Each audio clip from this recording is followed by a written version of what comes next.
You are listening to the Horse Radio Network, part of the Equine Network family. Clip-clop goes the trail, sun is rising high. Two gals in the saddle, 'neath the big Nevada sky, laughing and chatting as the desert rolls on by. It's Saddle Talk, come along for the ride. Welcome, listeners, to Saddle Talk with Sandy and Kara. Whether you're here to laugh with us, learn, or just ride along, you're in for a really good time. So go grab your helmet or your pooper scooper and settle in with us as we discuss life, horses, of course, and all the unexpected turns along the trail. And hey, whether you're a seasoned cowgirl or you're still learning, remember, we're sharing our own stories and opinions based on decades of personal experience. Always ride safe and check with a professional before trying anything new. Now let's go ride.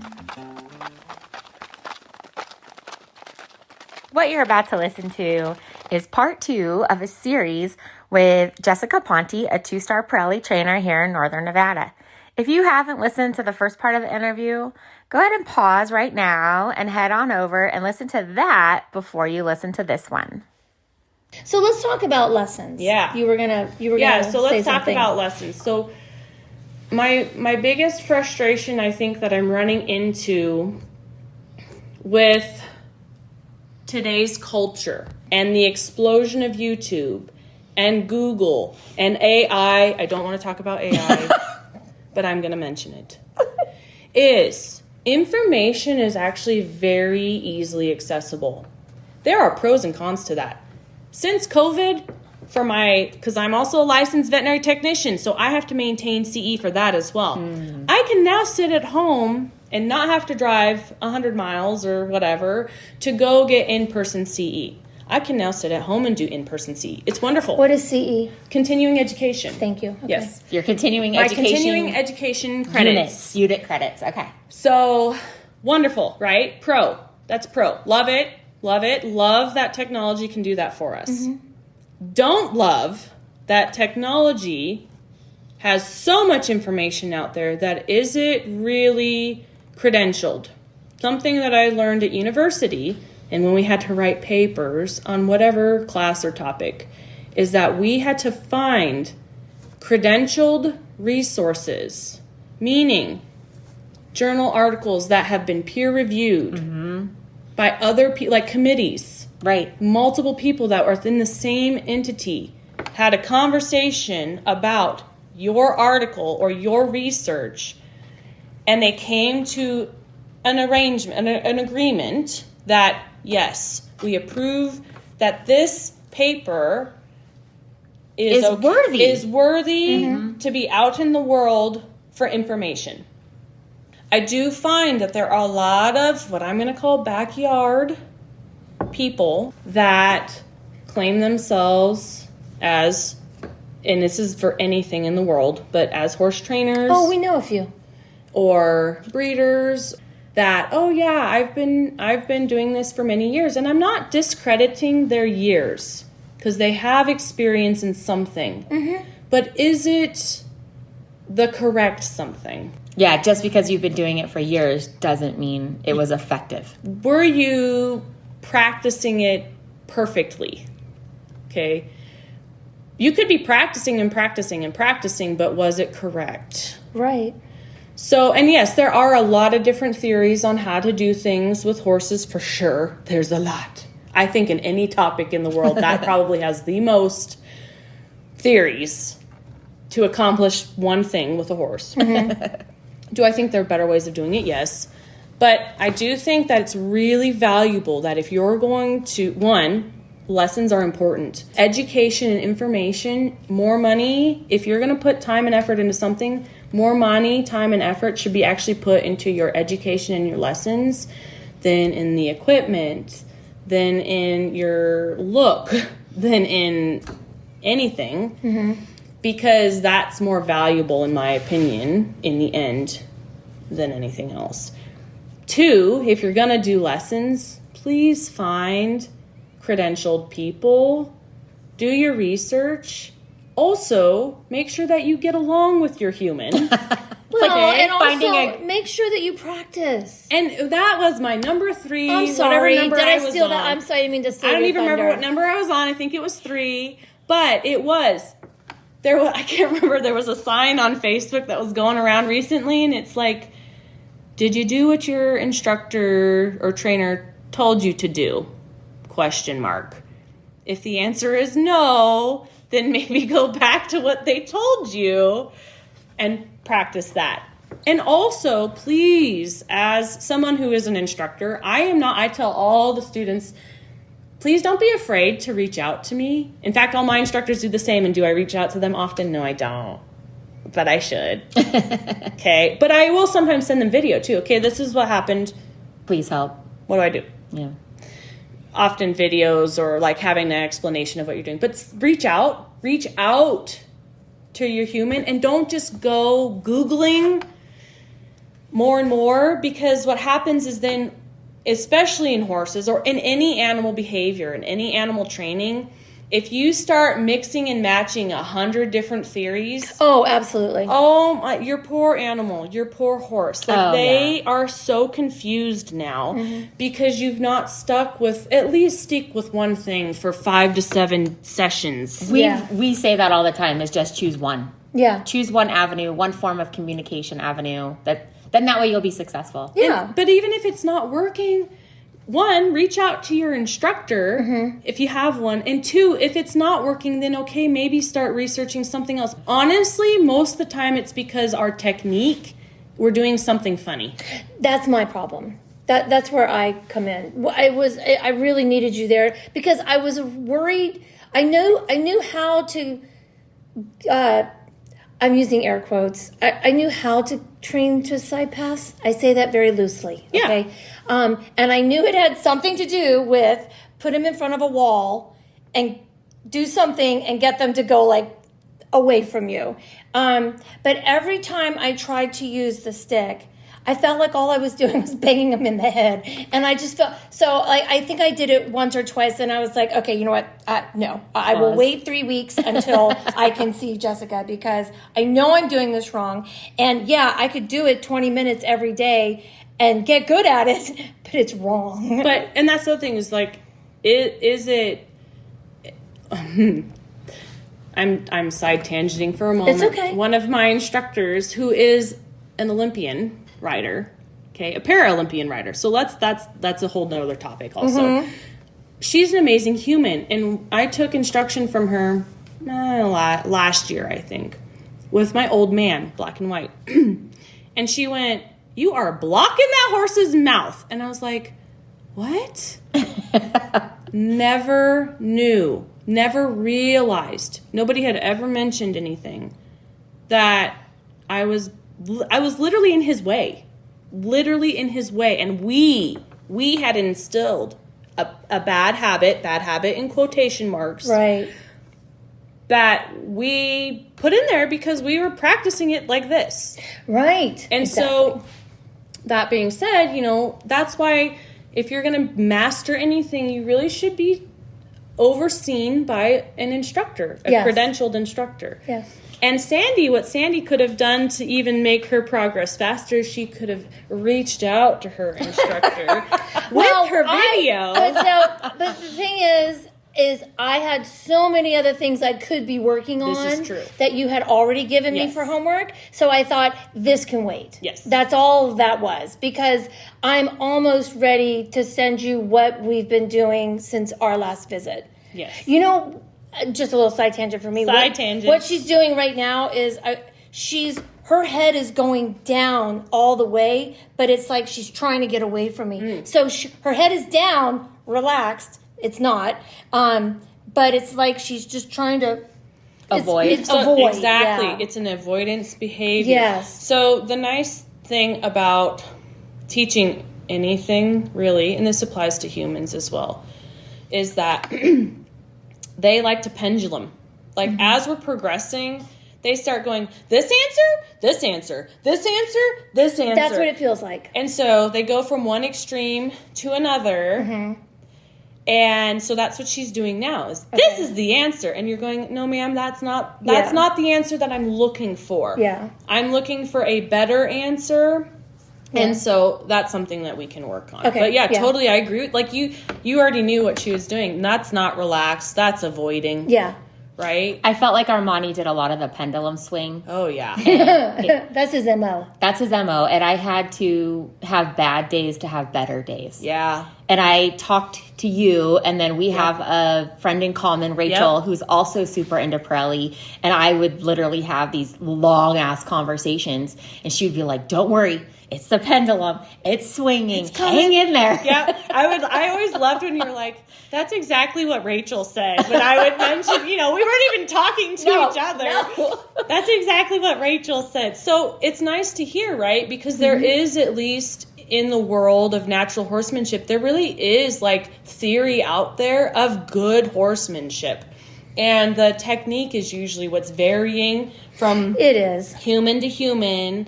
And, and again, that's the other thing that I do with my students all the time is I can see your face. So if we're talking about something and your face kind of gives me a, I go, okay, let's talk about that. Why do you have that reaction? What in the back of your brain is saying, that's your superhero saying, I don't know if I agree with that.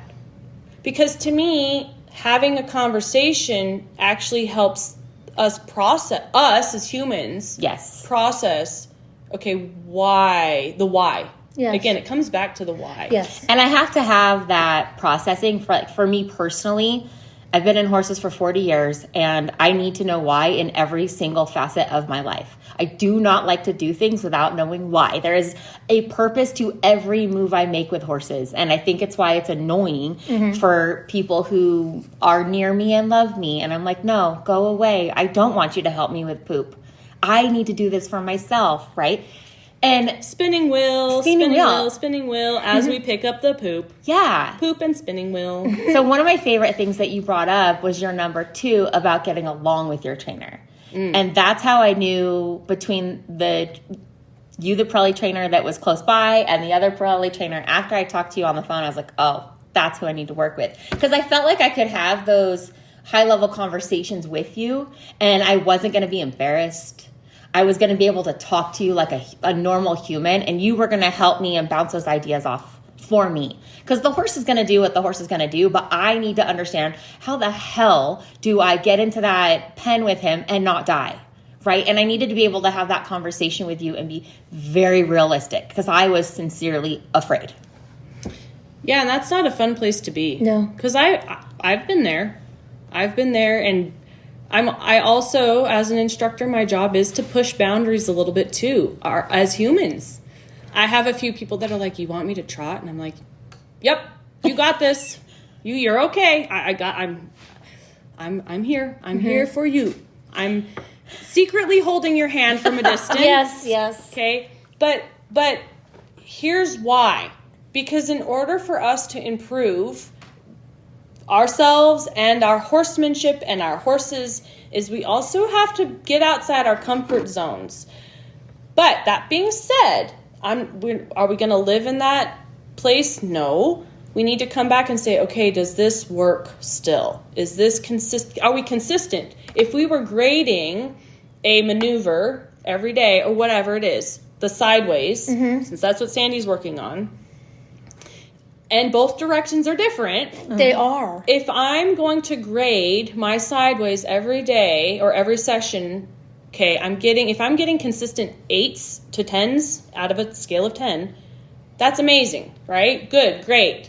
But if I'm still getting 2s, 3s, and Pat even has negative numbers, and rightfully so sometimes, okay, then it's like, this is not working still, so let's not push forward. And again, that's partially to why I've come back to the Parelli program a lot, is it's foundational. It's a building blocks program. I love how straightforward it is. It makes sense. I think it really does build a person into a great trainer. Every person who's Parelli that I have ever met and talked to, I felt like they were safe. That was my favorite thing. And I can't say that about every trainer. And I feel like trainers do tell their students what to do versus getting their student to think through it themselves, right? They are handing them the fish. They're not teaching them to fish. Yeah. I think it's one of the worst things about the American riding, the way that we have set up riding in our country is, oh, you got to go jump that, jump that, jump that. I want you to do it at the canter. I need you to switch leads there. That's what you're doing right now.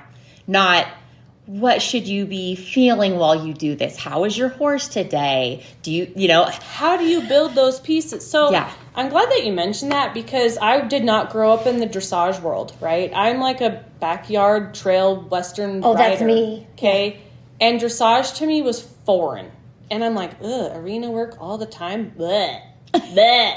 Okay. But recently I'm like, oh, I get it. It is also a foundational program. Yes. Classical dressage,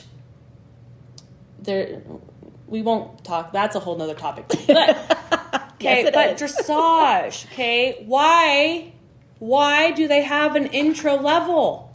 Because you have to build those pieces to progress to the next level. And I find that in a lot of the horse sports, that's what's lacking. Like it's this is the sport and this is what we do and that's that. But in my opinion, the sports that have those building blocks, I'm like, I get it. Yeah, if you can tell the difference between a rider who's a hunter rider who was taught dressage first. And when you learn riding in Europe, you are on a line and you are not allowed to have reins on a horse for 2 years and you are learning how to canter bareback or with a bareback pack, right? Yep. Like it's very different. And two of my favorite types of riders are dressage riders, and I love that it's having a renaissance in America. I am so excited for Western good dressage. renaissance. A good renaissance. Yeah. I love dressage riders, and then the other one is the people who do the, it looks like trick riding, but where it's like vaulting. Vaulting, Yes. Like think of those vaulters. They could my literally ride Lord. anything. You could ride Yes. anything as a vaulter. Yeah. It doesn't matter Yeah. who you got on. Well, and honestly, those girls that are out with the trick riders, even that are out with the flag and the firework that's shooting from the flag and like doing all, like they've have some sort of foundational like, good Lord, that's challenging. All That's of those riders could ride anything. hardcore. Yes. But do they start out that way? No. They find it somehow. Well, our husbands think that we should just be able to go out and ride our horses with snake shot. And so if we just, see a snake, we should just shoot it. Because, and it's like, our horses would flip out. Like you have to train the horse to be comfortable with that noise. And they're like, oh, just do it. Yeah. Oh, you should just carry this gun. Your Really? husband cracks me up because he's going to be the one that we put on her first to ride, just based on all the background information that we've acquired from him. And he'll do it. He'll do it. We'll put He will. your helmet on, He will do it. just sit and just ride. You'll be okay. Hold the horn. It's okay. He will do it. He will do it. Trust me. God. I know. No. We try not to get too into our husbands. No, only no. because they are really good horse husbands. Yes. As far as Same. like, yep, he'll do anything. He will rearrange my arena 10 times. He will build me whatever I want, but It They'll goes pull back. the weeds. Yeah, best husbands. But I feel like it goes back to what you were saying about the internet and YouTube and AI. Like that's what they see, right? Yes. Oh my gosh. Our husbands He's watch always all that. sending me stuff on Messenger about, there was somebody who had their horse and they could just motion to the horse and the horse would come over and line up and just right there on the fence, just straight. And he goes, you should teach Kaya to do that. I was like, okay. Can I show you how that looks when you start? Because you're only seeing the end result. So another phrase that I really love from Pat Parelli, and also what's actually made more sense to me too as of late. I don't know, when I became instructor, I was like, oh, now I actually understand these phrases even better. Right.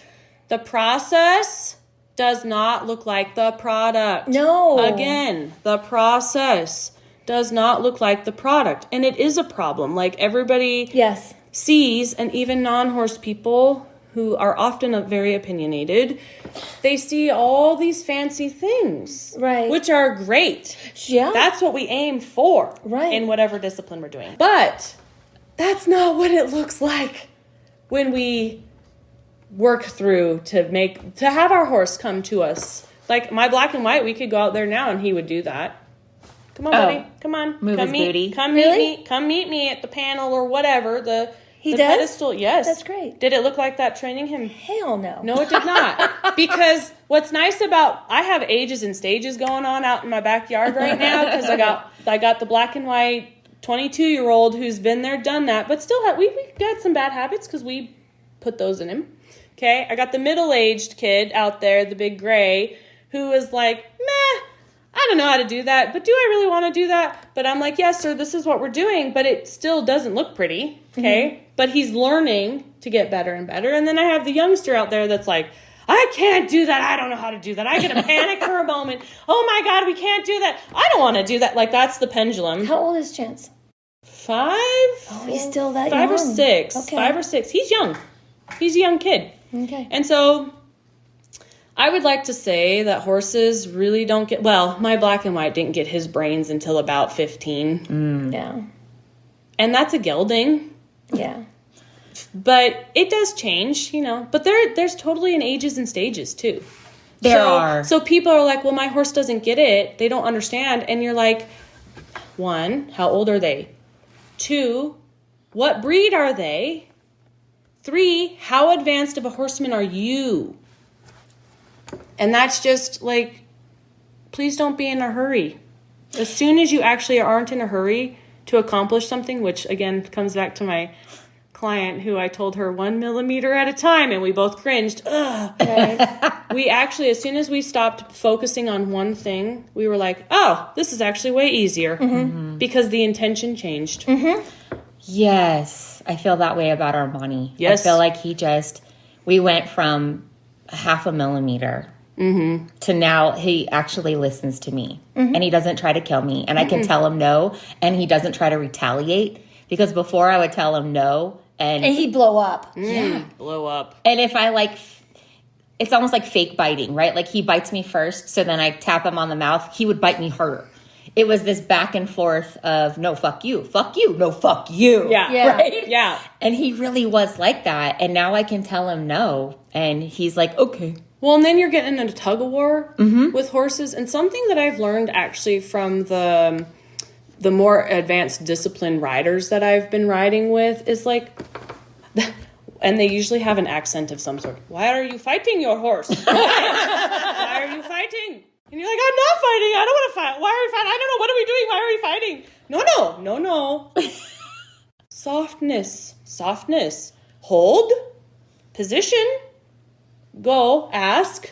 And I'm like, oh, okay. But that all makes sense now because I've worked really hard to get there. But did it start there? No, it did not start there. It didn't. So tell me, if a horse owner could only spend 15 minutes a day with their horse, improving their partnership with their horse, what would you recommend that they do? It depends on what they're wanting to work on. Okay, so let's say, because there's a training pyramid that we have in Parelli land. There's pyramids in all the trainings. Okay. And to me, they get a little complicated. They do. Okay, we're just in Parelli land for just a moment. Okay.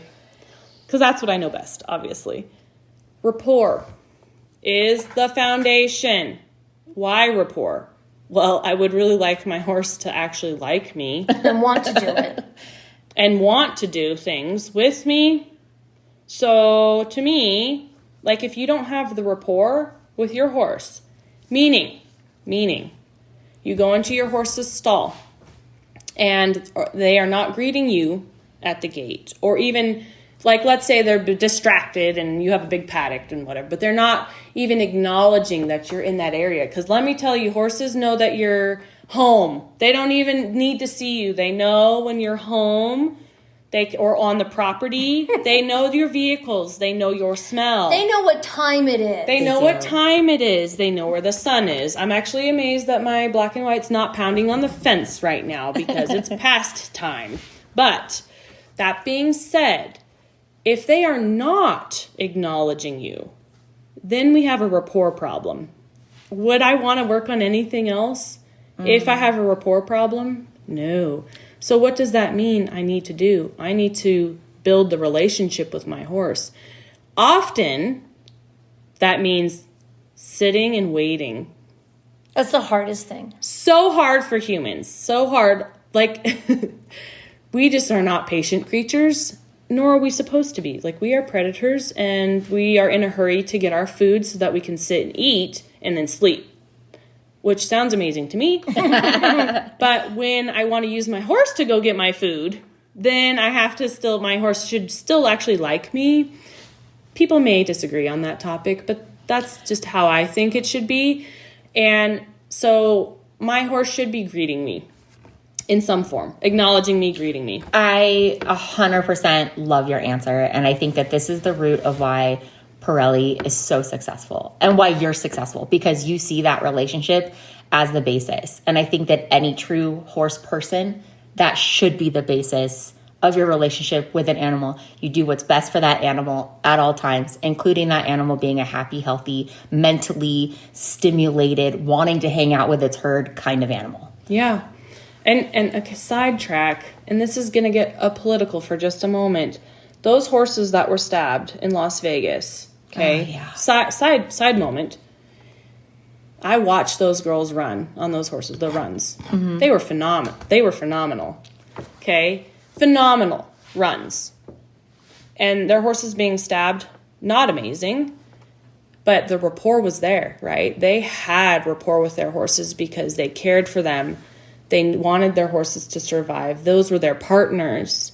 If we start thinking about our horses being our partner versus being our play toy and our item, that often is enough mentality shift to go, And like Pat says, horses were husbands in their last lives. So, and a lot of horse riders are women. So here we are dealing with, a second or third husband, And so if you think of it like that, like, does your husband like to be told what to do?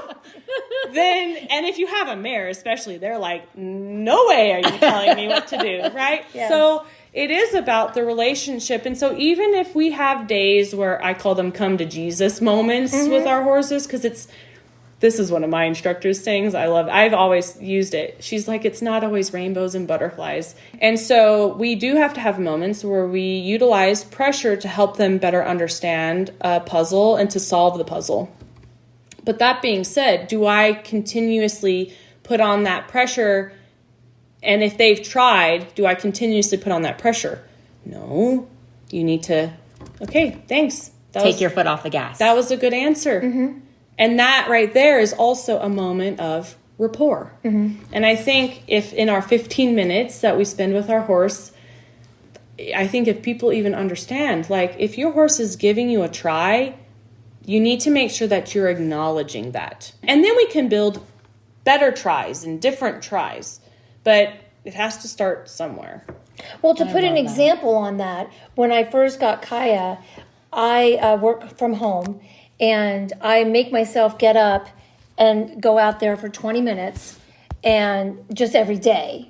And in the beginning, my 15 to 20 minutes of time with her was sometimes just standing in there. And then when I got past that obstacle, my next was turning her in a circle. And so I would break up what I was my rapport with her was 15 minutes every day doing something different to earn her trust so that she would come to me. If anybody's looking for an example of what you're trying to convey, it's just take one thing and go out there and do it every day for 15 minutes. And the rewards are exponential. Yeah. 15 minutes, man. Some days I wish I had that much time with my own horses. It's all good. So crazy, but it's all true. Good. We live in a modern world. And 15 minutes, remember that study we were talking about where they said that Oh, actually yes. 15 to 20 minutes really is a horse's learning capacity. What's funny is it's not just a horse's learning capacity. It's It's also a ours. human's learning capacity. And so that's one thing that I actually am valuing technology for a little bit, is that they've learned that keep the topic to about 15 minutes. That's not to say we won't change topics and discuss or do something else with our horse, but the topic needs to stay about 15 minutes, because if you're going past that, I mean, our brains are already thinking about what we want for dinner and when we're going to do our laundry. And horses, not that they think that way, they don't, but they're going, they've not given me any relief from this. And they're going to tune us out. Right. And they're going to either go deep and like shut down, or they're going to explode. And to me, then we've lost our frame of learning, because now we've lost our relaxation. Oh, I love that. And you can only learn in a relaxed state. I mean, like I tell you guys, can you do your calculus test? Let's not talk about the type of math we can and can't do, but can we do our calculus tests when we are tight and tense? I sure can't. I have to like think about, it's all good. We can puzzle solve. It's all good. I can just take what's coming at me, right? And I know for a lot of people who have anxiety about tests, that's the big thing, is like they just get so revved up about the test, and then they don't do well. And so many studies back that up. Totally. Yeah. And so why wouldn't that apply to our animals as well? Yeah. So for moving forward in your career, where do you see your end goal? Like obviously, like you have these mini goals that are going to take you somewhere, but do you envision something for your pathway that you're going to keep striving for? Few things. Because right now I'm having to kind of do a big shift for myself and for the business right now, and also for my personal horsemanship. One, my goal is really to just make sure that my students are as successful as they can be, knowing that I'm there to hold their hand if they want it held. I'm not really a PDA person, but hold their hand through this every step of the way, also knowing that I'm available to them if they need it. But two, I really value education. And actually, this was even before Parelli land. Like for me, education was always important, probably because I was just a good learner. I like to learn. And I think that continuing our education is very important. And so for myself, my progression for my personal horsemanship is to start doing more showing. Because growing up, I did a lot of dog showing growing up, but horse shows were a lot more intimidating to me because I felt that there was a lot of hoity-toity involved, and it was intimidating. And also I just never did well. Just was like, oh, this is not fun. I'm not doing well, but also I had to get over that, because it's like, it's not about, I don't need to we're competing, but it's not about everybody else and their horses. It's about me and my horse. What are we doing? How are we doing? Are we progressing? And so personally for me, I have one horse right now that we're working on our working equitation, which I find is so much fun because it does dressage, it does obstacles, it does speed, and it does cows. And to me, one of the things with the Parelli Foundation is that incorporates everything that we've learned in our foundation. So it's almost easy to progress to this particular sport and discipline because it's all encompassing. So that's my goals. We're just going to continue to progress through our working equitation, particularly with my big gray, because he's young and athletic and has a good brain, a good mind for us to be able to do that. For my personal, professional business side, again, my big goal is that we're progressing people to be able to find better credentialed education, and so that they can work on pieces at home and then contact me and say, now I need help. This is what we've done. This is what we're getting. I don't know what to do from here. And so that's kind of a big goal for me is really teaching them to fish versus giving them a fish. because in the end, I do think that they're going to just be more successful all around. And if one or both of us is no longer around, they're going to be like, oh yeah, I remember what Jessica said to me because instructor things still come into my brain. I'm like, oh yeah, that's what they were saying to me at that moment in time. You know, it comes out of nowhere. Right. But that's my goal, really, overall. That's beautiful. That's so beautiful, because it's this art that we pass on. Yeah. I don't want to be I don't know what a good word is for this, but crutch is coming to mind. I don't want to be the crutch. I want to be the wings. I want to be the nest. The wind beneath their wings. Yeah, I want to be the nest. Mm-hmm. Then they go fly away, and if they pursue something more, wonderful. Go do that. And then find somebody who knows what they're doing. Because there's disciplines I'm like, I have an understanding of, I understand the gist of it, but if you want me to teach you that is not... No, that's why we teach with other people, right? And that are good at their disciplines. But my goal is to build your foundation with you and your horse, because then you get a different horse, or your horse has shifted in some form and you need help. That's my goal. Let's work on the foundation. Why is it not working? What is broken? Then go pursue your specific disciplines. I have loved this conversation. I love your answer. I cannot thank you enough, because I think that you fully stressed foundation the entire conversation. And that's how it should be. Agreed. In our sport, in our hobby, in our lives. Because let's face it, this is life with horses. Yes. Yeah. Well, thank you for your time, too. We know you're super busy, and I'm just happy that we were able to nail you down. See, here's the deal: is I got to show off my house. Well, yeah, but we wanted to see it anyway. So there we are. So, thank you so much. Thank you for having me. Absolutely. We love you. Yeah, you guys are great students. Great. We are. Students. We're the best. They are great We students. put in the work. They do put in the work. We do. And they message me at weird times of the day, but they put in the work, and I don't care.